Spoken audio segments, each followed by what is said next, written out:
এখানে এই মেয়েটি ছেলেটিকে বলে, দয়া করে কি বলবেন, ইন্টারভিউ রুমটা কোথায়? ছেলেটি বলে, তুমি কি দেখতে পাচ্ছ না আমরা লাইনে দাঁড়িয়ে আছি? তাছাড়া তোমার যে অবস্থা, তোমাকে এ অবস্থায় কে চাকরি দিবে? আসলে মেয়েটি গরিব হওয়ায় সে অনেক কষ্টে মানুষের বাড়ি বাড়ি কাজ করে লেখাপড়া করেছে, যার কারণে তার এই অবস্থা। তারপরে এই মেয়েটি রুমে ঢুকতেই ছেলেটি তাকে আটকিয়ে বলে, আরে তুমি কি দেখতে পাচ্ছ না আমরা লাইনে দাঁড়িয়ে আছি? তাছাড়া তুমি এটা কি ধরনের পোশাক পরেছ?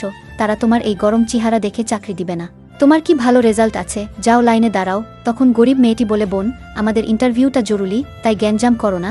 তার কিছুক্ষণ পরে মেয়েটি রুমে ঢুকে তার কাগজ জমা দিতে ছেলেটি বলে ওঠে, আমি শহরের দামি কলেজ থেকে ফার্স্ট রেজাল্ট করেছি, তাই এই চাকরি আমাকেই দিবেন। তখন ওই মেয়েটি ঢুকে বলে, তোমাকে এই চাকরি দেওয়া হবে না। ছেলেটি বলে, তুমি বলার কে? তখন সেখানে থাকা ছেলেটি তাকে বস বললে ছেলেটি অবাক হয়ে যায়। মেয়েটি তখন ওই গরিব মেয়েটিকে চাকরি দেয় এবং ছেলেটিকে বলে, তুমি যেন কোথাও চাকরি না পাও সেই ব্যবস্থায় আমি করতেছি। তাই গুণী লোক বলেছেন, অহংকারী পতনের মূল কারণ।